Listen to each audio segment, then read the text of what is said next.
دوستان محترم، تربیت اولاد کے حوالے سے ہماری 2 نشستیں اس سے پہلے ہو چکی ہیں۔ اللہ رب العزت نے اور اللہ کے رسول صلی اللہ تعالی علیہ وسلم نے اولاد کی تربیت کے حوالے سے والدین کو خاص ذمہ دار ٹھہرایا ہے۔ کل مولود یولد علی الفطرہ، ہر پیدا ہونے والا بچہ فطرت پر پیدا ہوتا ہے، پھر آگے اس کے ماں باپ اس کو یہودی، نصرانی یا مجوسی بنا دیتے ہیں۔ سرکار فرماتے ہیں کہ جانور کا بچہ کبھی کان کٹا ہوا تم نے پیدا دیکھا؟ پیدا ہونے کے بعد ہی لوگ اس کے کان کاٹتے ہیں۔ تو اللہ تبارک و تعالی پیدائشی اعتبار سے کسی کو سیاہ اور کالا دل دے کر پیدا نہیں کرتا، بلکہ رب ذوالجلال ہر کسی کو اجلا اور منور دل عطا فرما کر پیدا فرماتا ہے۔ پھر آگے اس کی زندگی پر جو اثرات مرتب ہوتے ہیں، ان میں سب سے زیادہ اثرات ماں باپ کے ہوتے ہیں، اور ماں باپ میں بھی زیادہ اثرات ماں کے ہوتے ہیں، چونکہ تعلیم و تربیت کے لیے زیادہ وقت ماں ہی کو ملتا ہے، جس کی گود میں بچہ پرورش پاتا ہے۔ اب اس سلسلے میں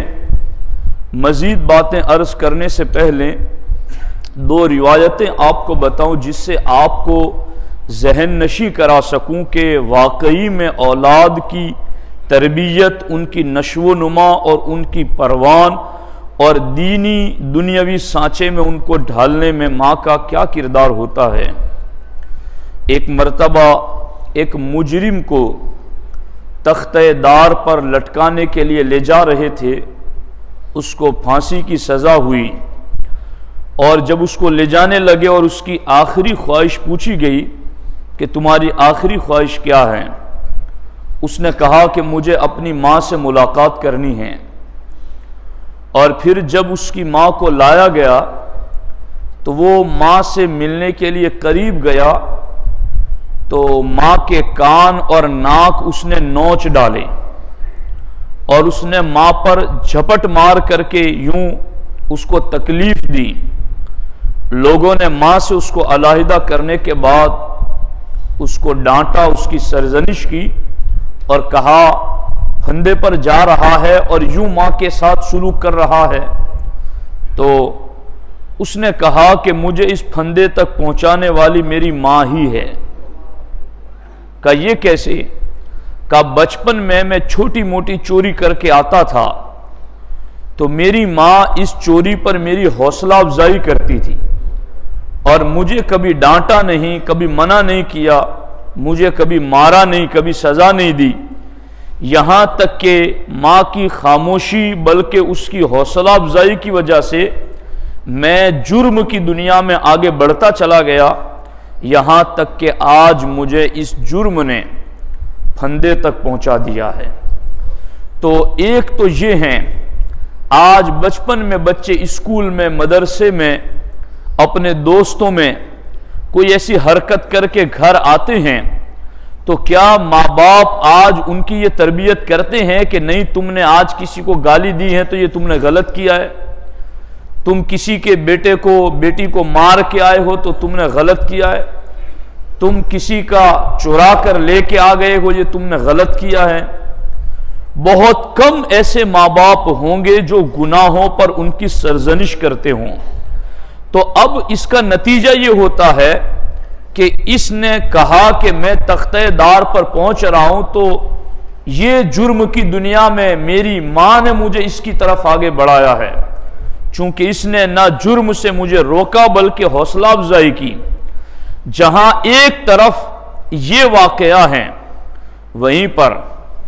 تابعین کی تاریخ میں یہ روشن کردار بھی موجود ہیں کہ سیدنا ابو عبد الرحمن الفروخ رضی اللہ تعالی عنہ تابعی ہیں، خلافت بنی امیہ میں جنگ اور جہاد پر جانے کا اعلان ہوا تو یہ جانے لگے، اور انہوں نے اپنی بیوی سے کہا کہ یہ صندوق لکڑی کا ہے، اس میں 30,000 سونے کی اشرفیاں ہیں، اگر میں واپس آ گیا تو یہ میں استعمال کروں گا، اور اگر میں نہ آ سکا تو یہ پیسے تیرے پیٹ سے لڑکا یا لڑکی جو بھی پیدا ہو اس کی تربیت میں خرچ کر دینا۔ یہ کہہ کر کے ابو عبد الرحمن الفروخ چل پڑے۔ سال 2 سال یہاں تک کہ 27 سال گزر گئے اور انہیں واپس آنے کا موقع نہ ملا۔ 27 سال کے بعد جب وہ مدینے میں داخل ہوئے تو گھوڑے پر سوار تھے، تلوار کمر میں لٹک رہی تھی، ہاتھ میں نیزہ تھا۔ گھر دروازے پر آئے تو نیزے کی انی سے دروازہ انہوں نے کھولنا چاہا تو اندر سے ایک جوان باہر آیا اور اس نے کہا کہ کون ہو اور کیوں ہمارے گھر میں بلا اجازت آنا چاہتے ہو؟ تو اس گھوڑے پر سوار شخص ابو عبد الرحمن الفروخ نے کہا کہ یہ مکان میرا ہے، تم کون ہو جو میرے مکان میں بیٹھے ہوئے ہو اور قبضہ کیے ہوئے ہو؟ یہاں تک کہ بات بہت آگے بڑھی اور وہ جو گھر میں نوجوان تھا وہ کوئی معمولی نہیں تھا، وہ 27 سال کی عمر میں مدینے کا ایک بڑا عالم فقیہ اور محدث بن چکا تھا، جن کا نام امام ربیعۃ الرائے رضی اللہ تعالیٰ عنہ ہیں۔ انہوں نے کہا کہ آپ کون ہیں جو میرے گھر میں آنا چاہتے ہیں؟ یہاں تک کہ وہ امام ربیعۃ الرائے اس درجے کے امام تھے کہ امام مالک بھی ان کے شاگرد، سفیان ثوری بھی ان کے شاگرد، سفیان بن عیینہ بھی ان کے شاگرد، بڑے بڑے جلیل القدر محدثین ان کے شاگرد۔ جب ان کے استاد سے کوئی تکرار کر رہا تھا تو دوڑ کے آ گئے اور کہا کہ ہمارے استاد صاحب سے آپ کیوں لڑ رہے ہیں؟ کہا میں لڑ نہیں رہا، یہ میرا اپنا گھر ہے، میں ابو عبد الرحمن الفروخ ہوں اور 27 سال بعد پلٹ کر گھر آیا ہوں۔ تو جب انہوں نے اپنا نام بتایا کہ فروخ ہیں تو ان کی بیوی نے پردہ ہٹا کر دیکھا اور پھر بیٹے سے کہا بیٹا لڑو نہیں، یہ 27 سال بعد تمہارے والد صاحب گھر تشریف لائے ہیں۔ دونوں ایک دوسرے سے سینے لگے،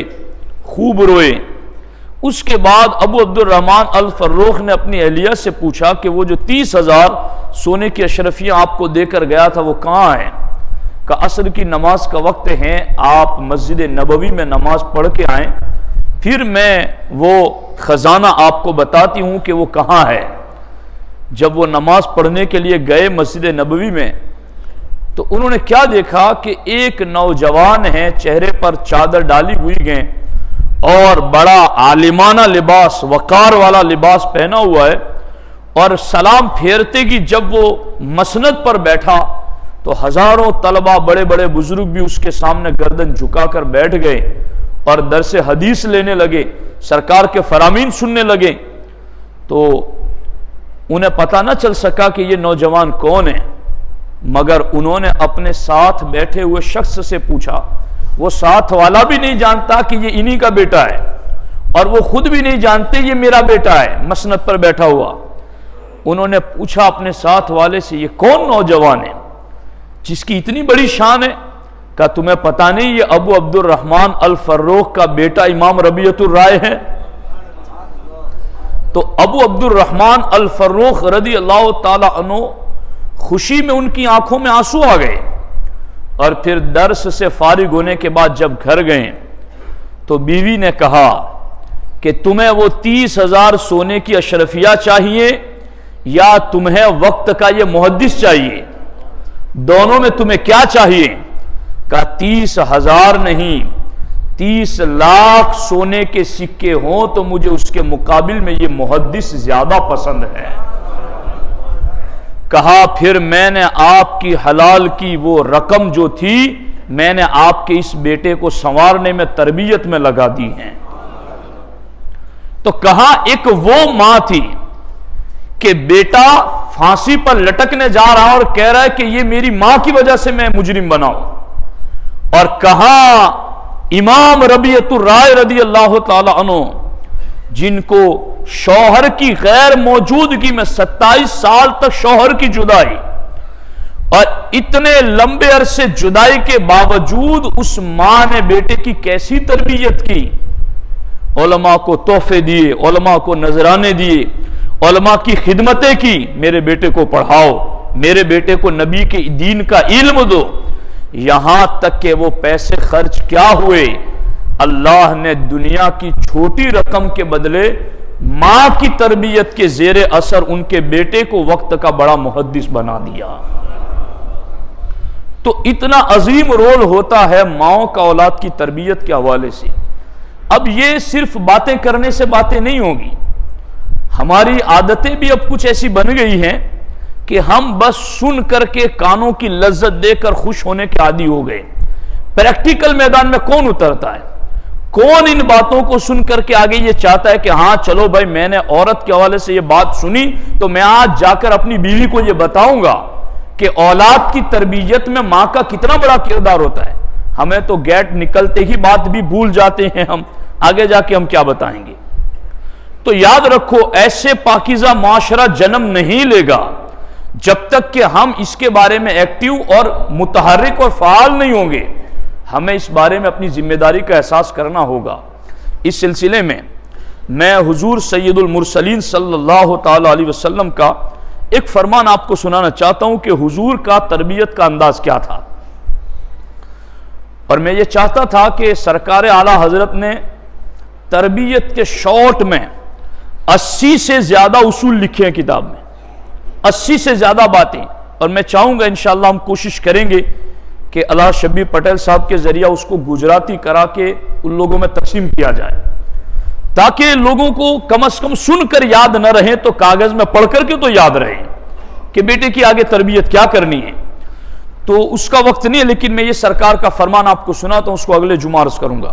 حضرت ابو ہریرہ کہتے ہیں کہ ان النبی صلی اللہ علیہ وسلم رأى رجلا معه غلام، سرکار نے ایک شخص کو دیکھا کہ اس کے ساتھ بچہ ہے، لڑکا ہے، تو اللہ کے رسول علیہ السلام نے اس لڑکے سے کہا من ھذا، یعنی عام طور پر تو باپ کو پوچھا جاتا نا جو بڑا ہو کہ یہ تیرے ساتھ چھوٹا کون ہے، مگر یہ تربیت مصطفیٰ کا انداز ہے کہ سرکار بیٹے سے پوچھ رہے کہ من ھذا، یہ تیرے ساتھ بڑا جو ہے وہ کون ہے؟ تو اس نے کہا کہ ابھی، یہ میرے والد محترم ہیں، میرے ابا جی ہیں۔ تو اللہ کے رسول علیہ الصلوۃ والسلام ارشاد فرمایا فلا تمشی امامہ، اے بیٹے جب چلنے کا وقت آئے تو کبھی بھی اپنے باپ سے آگے نہ چلنا، کبھی اپنے باپ سے آگے نہ چلنا۔ اور یہ جو سرکار بتا رہے ہیں اصول، یہ اگرچہ کسی کا باپ ان پڑھ ہو، عام سا انسان ہو، لا علم ہو، کوئی غوث نہیں، قطب نہیں، کوئی بڑا عالم نہیں، مگر جس کا باپ ہے اس کا تو وہ باپ ہی ہے۔ بحیثیت باپ قرآن میں نے جہاں جہاں اللہ نے اپنی عبادت کا ذکر کیا ہے، اپنی عبادت کے بعد ساتھ ہی میں اللہ نے ماں باپ کے ساتھ بھلائی کا بھی فوراً حکم عطا فرمایا ہے۔ تو جس کا باپ ہے اس کے لیے وہ ہر حال میں قابل احترام ہے، قابل عزت ہے کہ اس کا احترام کریں۔ سرکار نے فرمایا فلا تمشی اماما، چلنے میں دھیان رکھ، تیرے والد صاحب کے ساتھ تو آیا ہے تو ایسا نہ ہو کہ والد صاحب ساتھ ہے تو آگے چلے وہ پیچھے چلے۔ فلا تمشی اماما، اپنے والد صاحب کے آگے نہ چلنا۔ ولا تستتب لہو، اور کبھی بھی ایسا نہ ہو کہ تمہاری وجہ سے تمہارے والد کو گالی دی جائے، کبھی ایسا کام نہ کرنا، یعنی تو کسی کے باپ کو گالی نہ دینا تاکہ کوئی تیرے باپ کو گالی نہ دے، یا کوئی ایسا کام نہ کرنا جس کی وجہ سے تیرے باپ کو تجھے گالی دینی پڑ جائے۔ فلا تستتب لہو، اور آگے فرماتے ہیں اور اگر کسی جگہ ایسا مسئلہ ہو کہ چلتے چلتے بیٹھنا مقصد ہو تو سرکار نے فرمایا ولا تجلس قبلہ، بیٹھنے کی باری آئے تو اپنے والد صاحب سے پہلے نہ بیٹھ جانا، ان کو پہلے بیٹھنے دینا پھر تمہیں بیٹھنا۔ اور پھر سرکار دو عالم صلی اللہ علیہ وسلم نے فرمایا وَلَا تَدْعُوهُ بِإِسْمِهِ، اور کبھی اپنے باپ کو ان کا نام لے کر نہ پکارنا۔ یہ سارے آداب خود اللہ کے رسول علیہ السلام نے بتائے ہیں۔ آج معاشرے میں ہم جب احترام کے معاملے میں برتاؤ کرنا چاہتے ہیں تو علماء کرام ہو، پیران طریقت ہو، مشائخ ہوں، تو ہم ان کے آگے نہیں چلتے ہیں اور ان کی دستبوسی کرتے ہیں، اور وہ اگر ہمارے گھر یا کسی اسٹیج پر آئے تو سارے کھڑے ہو جاتے ہیں، اور جب تک وہ نہیں بیٹھتے دوسرے نہیں بیٹھتے۔ تو یہ بھی ضروری ہیں، اور یہ بھی بندے کے لیے نائب رسول اور آل رسول کے احترام میں ضروری چیزیں، مگر ماں باپ کے احترام کے لیے قرآن میں صراحتاً حکم آیا ہے۔ ماں باپ کے لیے اللہ کے رسول علیہ السلام نے صراحتاً حکم دیا ہے۔ اس لیے سرکار دو عالم صلی اللہ علیہ وسلم فرماتے ہیں کہ باپ اور ساتھ میں چل رہے گو تو آگے نہ چلو، ہاں اگر کوئی ضرورت ہے اور باپ نے خود کہا اور ایسا کوئی مسئلہ ہے تو وہ بات الگ ہے، مگر عام انداز میں باپ سے آگے نہ چلو، اور پھر بیٹھنے کی باری آئے تو ان سے پہلے نہ بیٹھو، اور پکارنے کی باری آئے تو اپنے والد کو ان کے نام کے ساتھ نہ پکارو، قبلہ والد محترم، ابا جی، ابا حضور، اس طریقے کے نام سے آپ والد کو پکاریں۔ تو ہمارا دین ایسا دین نہیں ہے کہ ہمیں صرف نماز کا ہی طریقہ بتایا ہو کہ تم نے نماز کیسے پڑھنی ہے۔ ہمارے دین نے تو پیدائش سے لے کر موت تک زندگی گزارنے کے ہر طریقے میں ہماری رہنمائی فرمائی ہے۔ اور پھر یاد رکھنا، یہ جو کبھی ماں باپ سوچتے ہیں کہ چونکہ اگرچہ دین یہ کہہ رہا ہے مگر میری اولاد کا بھلا اس لیے میں یہ کروں گا، دین والی بات پر عمل نہیں کروں گا۔ کئی لوگوں کی یہ سوچ ہوتی ہے کہ چونکہ میں اپنی اولاد کو عزت دار دیکھنا چاہتا ہوں، ترقی یافتہ دیکھنا چاہتا ہوں، اور دین جو کہتا اس پر عمل کرنے میں میرے ٹارگٹ پر میری اولاد نہیں پہنچے گی، تو یاد رکھنا ہزاروں ماں باپ مل کر کے اپنی اولاد سے وہ پیار نہیں کرتے جو نبی اپنے امتی سے پیار کرتے ہیں، اور سرکار کا بتایا ہوا سارا حکم ہمارے لیے، ہمارے اولاد، ہمارے بیوی بچوں کے لیے خیر ہی خیر ہے۔ بس ہمیں تو ایک ہی ضرورت ہے، آنکھیں بند کر کے حضور کے پیچھے چلنا شروع کر دیں۔ سمعنا و اطعنا، سمعنا و اطعنا، سمعنا و اطعنا، حضور ہم نے سنا اور ہم نے گردن جھکا دی، ہم نے سنا اور گردن جھکا دی، ہم نے سنا اور حکم مان لیا۔ تو اس لیے اس چیز کی ضرورت ہے کہ اس پر عمل کیا جائے۔ اب ایک وظیفہ میں آج عرض کرتا ہوں، دوسرے دو وظیفے آئندہ جمعہ میں عرض کروں گا۔ اگر خدا نہ خواستہ کسی کی اولاد نافرمان ہے اور وہ چاہتا ہے کہ اسے دین کے ماحول میں لائے، تو اس کے لیے ایک وظیفہ یہ ہے کہ وہ قرآن کی یہ آیت ہیں، اللہم ربنا ہب لنا من ازواجنا وذریاتنا قرۃ اعین واجعلنا للمتقین اماما۔ ترجمہ یہ ہے، اے ہمارے رب ہمیں دے ہماری بیویوں اور ہماری اولاد سے آنکھوں کی ٹھنڈک، اور ہمیں پرہیزگاروں کا پیشوا بنا۔ یہ دعا ہر نماز کے بعد اول و آخر درود شریف کے ساتھ پڑھے گا تو انشاءاللہ نافرمان اولاد بھی اللہ کے حکم سے فرما بردار ہو جائے گی۔ اللہ تعالی ہم سب کو دینی ماحول میں اولاد کی تربیت کی توفیق عطا فرمائے۔ السلام علیکم ورحمۃ اللہ وبرکاتہ۔